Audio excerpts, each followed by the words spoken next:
Yeah. M'dade ap di yo wèm. Yo pense m'dapral fè remix mèm jan avè yo. Ebe mesye m'gen inspirasyon. Se pa yo lè si m'balage mizik serye moun pap tandel. E gen de nek si m'pak sou trak yo pa gen moun ki tap tandel. Yo bezwen bif mwen. Yo bezwen bif mwen. Se pa yo lè si m'balage mizik serye yo pap tandel. E gen de nek si m'pak sou trak yo pa gen moun ki tap tandel. Yo pa ka bif mwen. Yo pa ka bif mwen.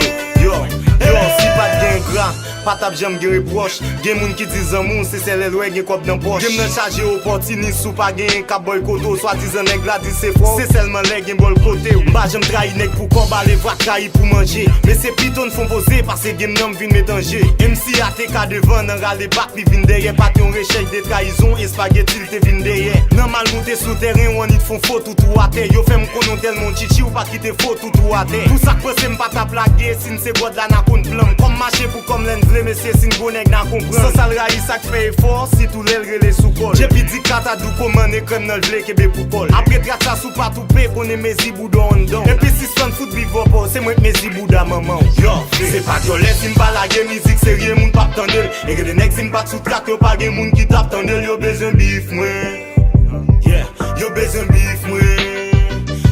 Se pa yo lè si m'balage mizik serye yo pap tandel. E gen de nek si m'pak sou trak yo pa gen moun ki tap tandel. Yo pa ka bif mwen. Yo pa ka bif mwen. Neg yo di a chofe gim, boume se sa n'fè la. Nou pat kone isit, se doub ki met tout sa k'fèt la. Neg la mache fèt jolè, dapet si sa l'fè ya. An balan de fit avèk blezon, boume se sa n'fè la. An bon rapek fin moui sou nom yo vle resisite. An mod jiraf pou yo vin long telman yo gen nesesite. Epi pat ou fè mizik, inspirasyon l pat. An don apre trak sa map fè l'ajan apre la goupat. Nan don, bo se jibe ki dim solo oui. Pou vie se res patou yo, si res moun fout emprazone, se res moun fou ki tap tou yo. Mba nek ka bifem si an tèt kole pote l'anmen. Neg la bifwe madame na pren l'anmen pote l'anmen. Se pa yo lè si m'balage mizik serye moun pap tandel. E gen de nek si m'pak sou trak yo pa gen moun ki tap tandel. Yo bezwen bif mwen. Yo bezwen bif mwen. Se pa yo lè si m'balage mizik serye yo pap tandel. E gen de nek si m'pak sou trak yo pa gen moun ki tap tandel. Yo pa ka bif mwen. Yo pa ka bif mwen. M'pense na pou en neg ki gen inspirasyon. Anek kapten le on lot neg lage pou pran pou fè remix do. Se vo extraterrestre go kout plume.